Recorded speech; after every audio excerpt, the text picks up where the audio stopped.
श्री बद्री विशाल भगवान की जय। श्री रामचंद्र भगवान की जय। श्री कृष्णचंद्र भगवान की जय।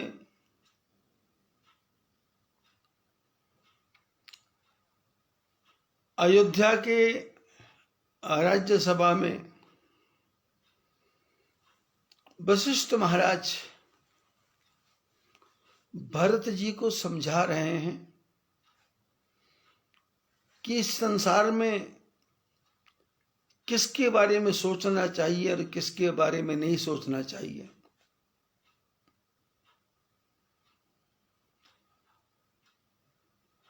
हम लोग रामायण का अखंड पाठ तो करते हैं, पर एक एक चौपाई का जो अर्थ है उसकी तरफ हमारा ध्यान नहीं जाता।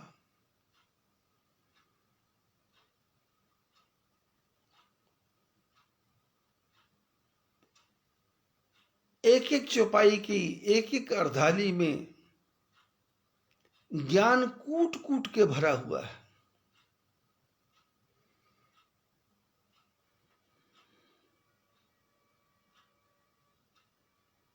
किसके बारे में सोचना चाहिए, किसके बारे में नहीं सोचना चाहिए। सन्यासी को कैसे रहना है, गृहस्थी को कैसे रहना है, धनवान को कैसे रहना है, यति को कैसे रहना है, प्रपंची को कैसे रहना है, ब्रह्मचारी को कैसे रहना है।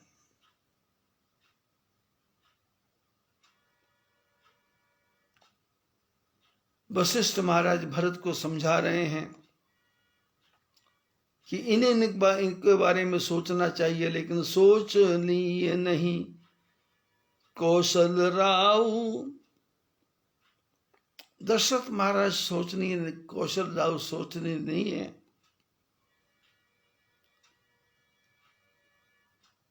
क्योंकि 14 भुवनों में उनका प्रभाव प्रकट है।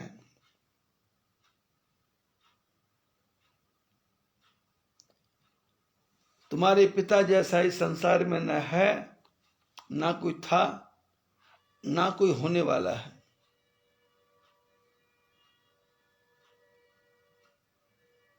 भरत जैसे तुम्हारे पिता थे ऐसा संसार में कोई होने वाला नहीं है।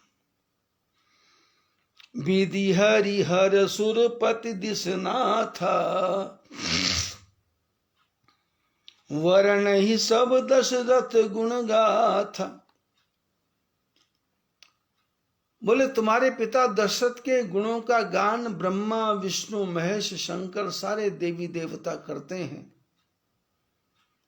कैसे दशरथ जैसा मनुष्य संसार में पैदा होने वाला नहीं है। कहु तात कही भांति को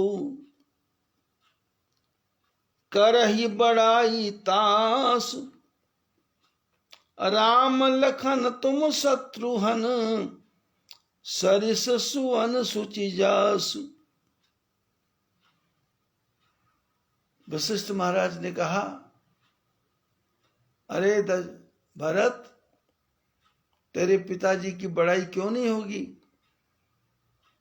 जिनको राम लक्ष्मण भरत शत्रुघ्न तुम्हारे चारों भाइयों जैसे पुत्र मिले हों, उनका यश संसार में क्यों नहीं फैला हो।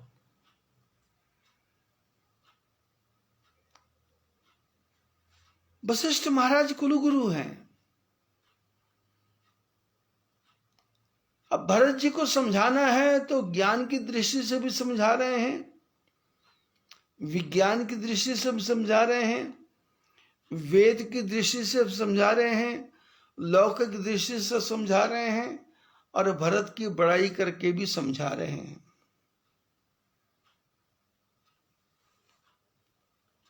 क्योंकि नियम है,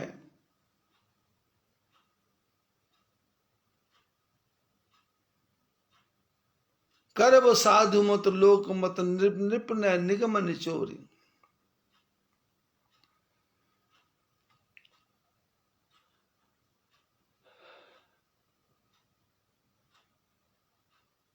लोक मत क्या कहता है, राजधर्म क्या कहता है, साधुओं का मत क्या है, गृहस्थियों का मत क्या है, ये चारों मत आपस में कभी मिलते नहीं हैं। लेकिन इन चारों को जो मिला करके दिखाए उसी को वशिष्ठ महाराज कहा जाएगा। सब प्रकार भूपत बड़ भागी, बादी विषाद करी दही लागी। वशिष्ठ महाराज ने कहा तुम्हारे पिताजी के जैसा तो बड़ा भाग्य संसार में हो ही नहीं सकता। उनके लिए दुख मनाने की आवश्यकता क्या है, उनके लिए सोचने की आवश्यकता क्या है। ये सुनी समुझ सोच परिहरहूं, सिर धरि राज रजायस करहूं। इसलिए भरत जी सारी बातों को सुन के समझ के सारे झंझटों को छोड़ करके एक ही बात करो, जो पिताजी ने आज्ञा दी है कि राजा बनो तो राजा बन जाओ, सारे काम हो जाएंगे। राय राजपद तुम कहु दीना, पिता वचन फुर चाहिए कीना। राजा दशरथ जी ने तुमको राजा बनाया है, घोषणा की है, तो इसलिए उनकी आज्ञा का पालन करना तुम्हारा धर्म है। तजे राम यही बच नहीं लागी, तन पर हरही राम बिरहागी। जो वचन तेरे पिताजी के वचन को मान करके राम जी वनवास को चले गए और राम जी के जाते ही तेरे पिताजी ने प्राणों का त्याग कर दिया, ऐसे पिता के वचन का पालन करना अब तेरा धर्म है। भरत तेरा धर्म है, तुम उसका पालन करो, इसके सिवाय और कोई चारा नहीं है। नृप ही वचन प्रिय नहीं प्रिय प्राण, करहु तात पितु वचन प्रवान। करहु शीस धरि भूप रजाई, है तुम कह सब भांति भलाई। बोले तुम विचार करके देखो, राजा ने वचन का पालन करने के लिए अपने प्राणों का परित्याग कर दिया, अब तुम अपने पिता के वचन का पालन करो और पिताजी की आज्ञा को सिर पे धारण करके, ऐसा करने में ही तुम्हारी भलाई है, नहीं तो और कोई तरीका नहीं है। अब इसके लिए वशिष्ठ महाराज भरत जी को समझाते हुए कहते हैं कि ऐसा चांस कभी पहले भी कभी हुआ है क्या? क्योंकि किसी को समझाना हो तो उदाहरण देकर समझाना पड़ता है।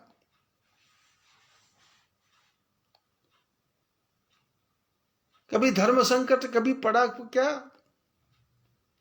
तो वशिष्ठ महाराज ने कहा कि जैसे तुम्हारे साथ आज हुआ है, ऐसे इससे पहले भी होता रहा है और बच्चों ने अपने माता पिता की आज्ञा का पालन किया है। परशुराम पितु आज्ञा राखी, परशुराम जी ने अपने पिता जमदग्नि जी की आज्ञा का पालन किया। किसी बात पर जमदग्नि जी को अपनी पत्नी रेणुका के पर क्रोध आ गया, बेटे को बुलाया। परशुराम ने कहा पिताजी क्या आज्ञा? बोले अपनी मां के गर्दन काट दे। 1 सेकंड का समय नहीं लगाया, गर्दन काट दी। पिताजी प्रसन्न हो गए कि ऐसा पितृभक्त कौन हो सकता है? बोले वरदान मांगो। बोले माता जी के मस्तक को दोबारा जिंदा कर दो, जोड़ दो। परशुराम पितु आज्ञा राखी, मारी मातु लोक सब साखी। बोले माता को मारने में 1 सेकंड की देरी नहीं की, सारा संसार जानता है। तने जजात है यौवन दयु, पितु आज्ञा अग अजस न भयु। बोले राजा ययाति हुए। ययाति के 100 पुत्र हुए।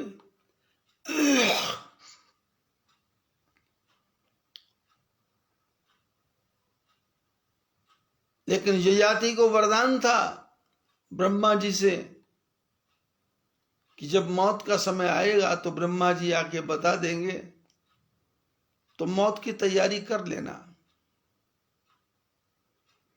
मौत की तैयारी क्या है? भगवान का भजन करना, शरीर को सहज रूप से छोड़ देना, किसी को पता भी ना चले कि कब प्राण निकल गए।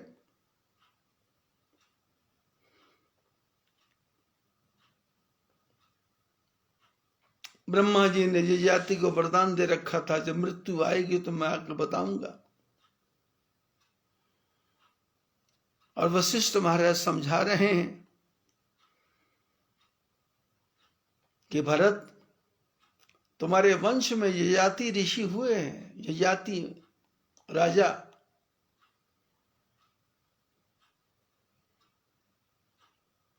सौ वर्ष की उम्र, जब मृत्यु का समय आया तो ब्रह्मा जी ने आके कहा मौत का समय आ गया। तो ययाति ने ब्रह्मा जी से कहा कि मौत का समय इतनी जल्दी आ जाता है क्या? अभी तो मैंने जीवन का कोई सुख लिया ही नहीं है, जीवन का आनंद मैंने कुछ लिया ही नहीं है, विषयों को मैंने भोगा ही नहीं है, इतनी जल्दी मौत? क्या और समय नहीं मिल सकता? ब्रह्मा जी ने कहा क्यों नहीं मिल सकता? तुम्हारे 100 पुत्र हैं, इनमें से कोई पुत्र तुम्हारा अपनी आयु तुमको दे दे तो उसकी मृत्यु हो जाएगी और उसकी आयु तुमको मिल जाएगी। कथाओं में लिखा है ययाति ने अपने सारे पुत्रों को बुलाया,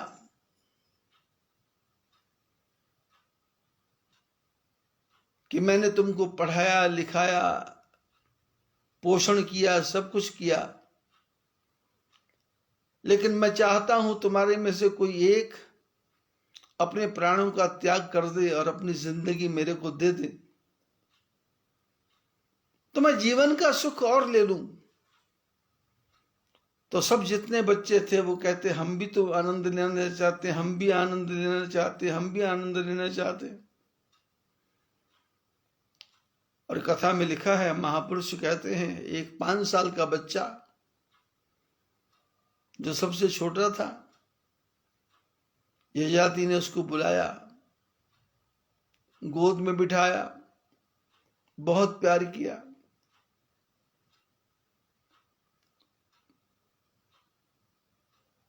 पुत्र ने पूछ लिया, पिताजी आज इतना प्यार क्यों कर रहे हो? पिता ने कहा देखो मेरी मौत आने वाली है, और यदि तुम अपना जीवन मेरे को दे दो तो मैं 95 ईयर्स ओल्ड, 95 साल और ज्यादा जिंदा रह सकता हूं। क्या तुम ऐसा कर सकते हो क्या? बालक ने कहा क्यों नहीं, आपके लिए ये कुर्बानी करने को मैं तैयार हूं, ये बलिदान देने को तैयार हूं। आप मेरी आयु ले लीजिए, आप जी लीजिए, आनंद कीजिए। ययाति के मन में आया कि बाकी के बच्चे तो उम्र देने को तैयार नहीं हुए, ये 5 साल का बच्चा, इसके मन में ज्ञान कहां से आ गया। तो ययाति ने 5 वर्ष के बालक को उसकी उम्र लेने से पहले एक प्रश्न किया कि तुम्हारे सामने तुम्हारे सारे भाई मना कर गए, पर तुमने मना क्यों नहीं किया। वो 5 साल का बालक बोला कि आपकी बातें सुनकर के मेरे को लगा कि मैं 100 साल भी जीऊंगा तो भी आनंद आने वाला नहीं है। जो आनंद मेरे को 5 साल की उम्र में आ गया, ये 100 साल की उम्र में भी नहीं आ सकता। यदि 95 साल की उम्र आप ले लेंगे और आपको आनंद आ जाएगा तो मेरा जीवन धन्य हो जाएगा।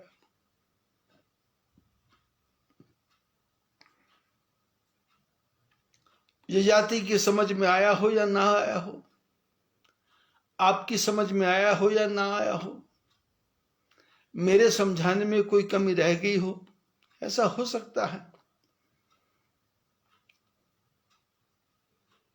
पर आप लोग तो पिछले साल भी यही हो रहा था, दिवाली का समय है, सफाइयां हो रही हैं, घर का कामकाज हो रहा है, करवा चौथ हो रहा है, कथा सुनने का समय नहीं मिल रहा है। पिछले साल भी ऐसे हो रहा था इन दिनों में, और इस साल भी वही नाटक चल रहा है।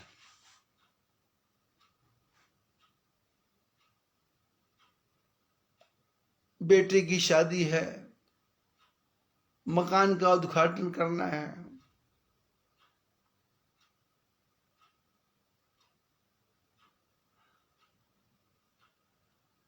इंटीरियर डेकोरेटर आए हुए हैं घर में, घर को कैसे सजाना है उसके पीछे लगे हुए हैं। पर ध्यान रखना, ये बातें समझाने से नहीं होगी। भगवान की कृपा जिस पर होगी उसी की बात समझ में आएगी। ज्यादा चिल्लाने से, चीखने से, ज्यादा समझाने से, डांटने से, फटकारने से ये बातें ध्यान में नहीं आने वाली।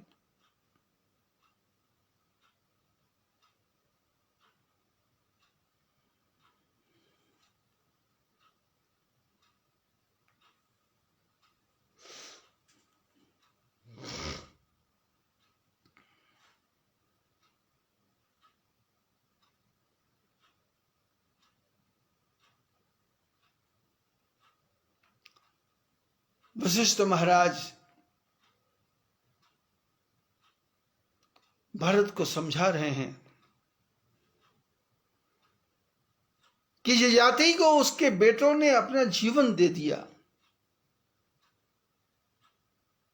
इसलिए अनुचित उचित विचार तजी, ये पाल ही पितु बैन,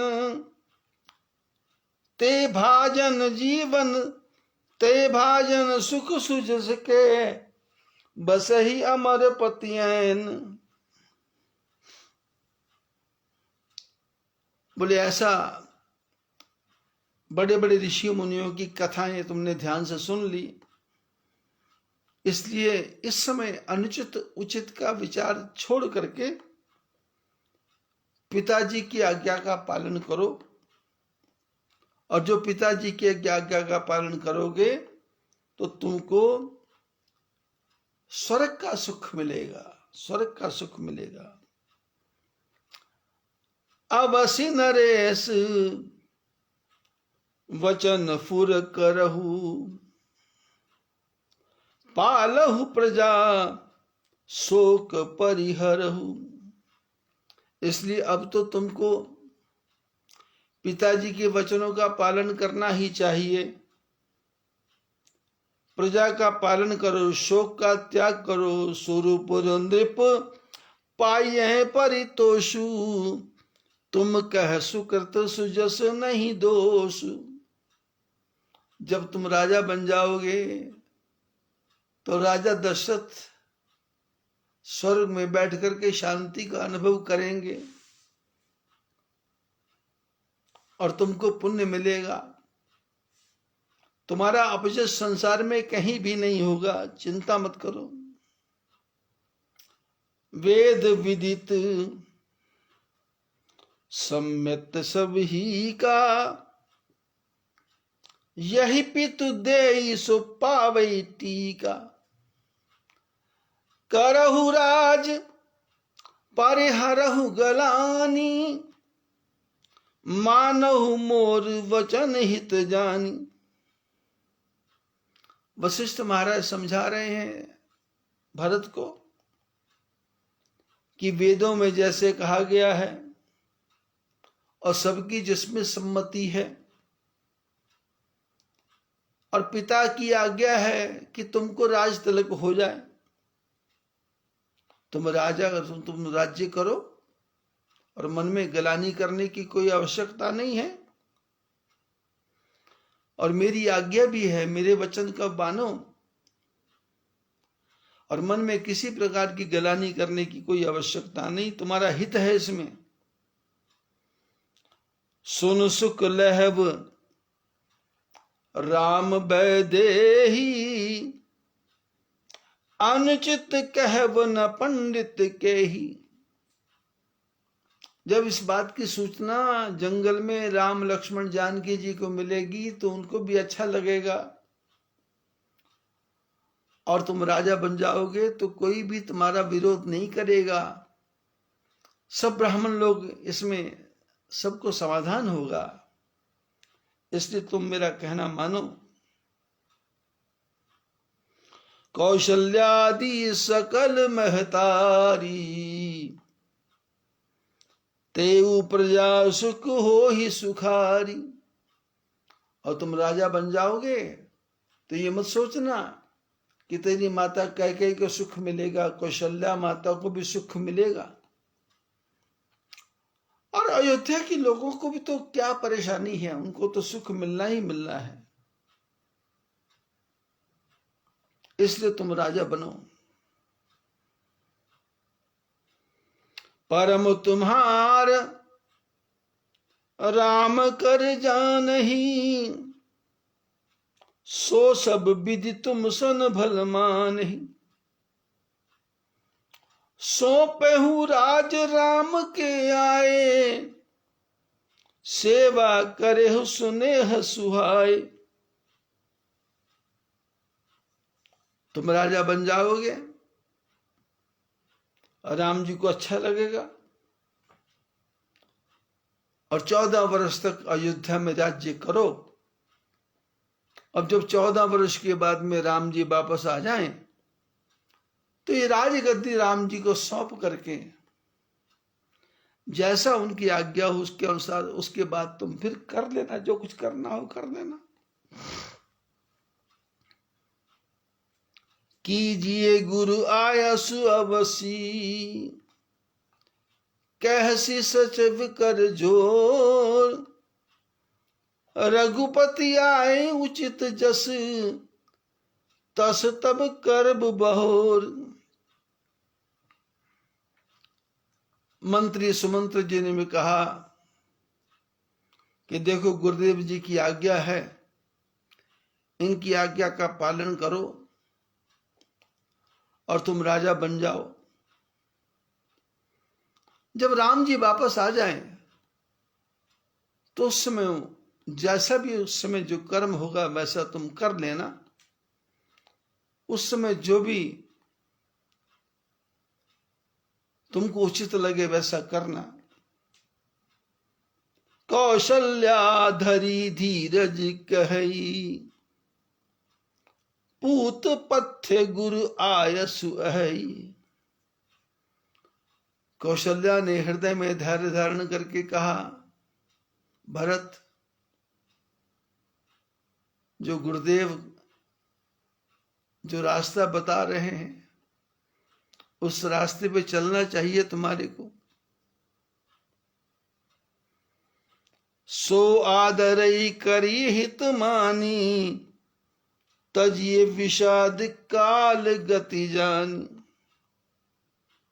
जो गुरुदेव कह रहे हैं उनकी बात को आदर के साथ मानना चाहिए,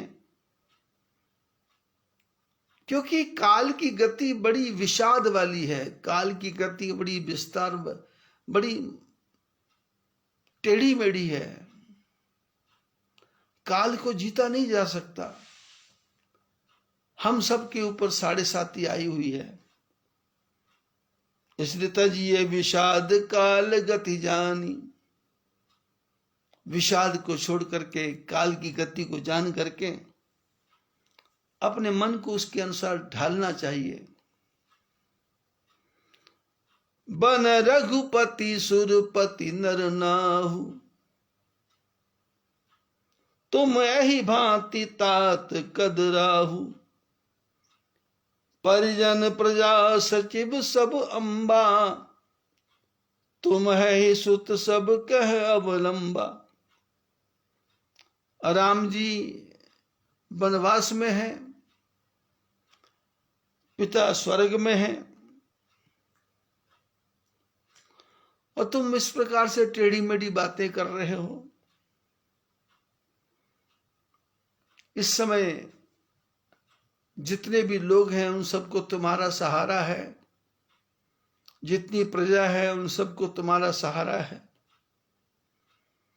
इसलिए तुम आज्ञा का पालन करो। हम सब माताओं को तुम्हारा सहारा है और किसी का सहारा नहीं है। इस प्रकार से माता समझा रही हैं। बहुत प्रकार से ज्ञान दिया, कथा बहुत विस्तृत है।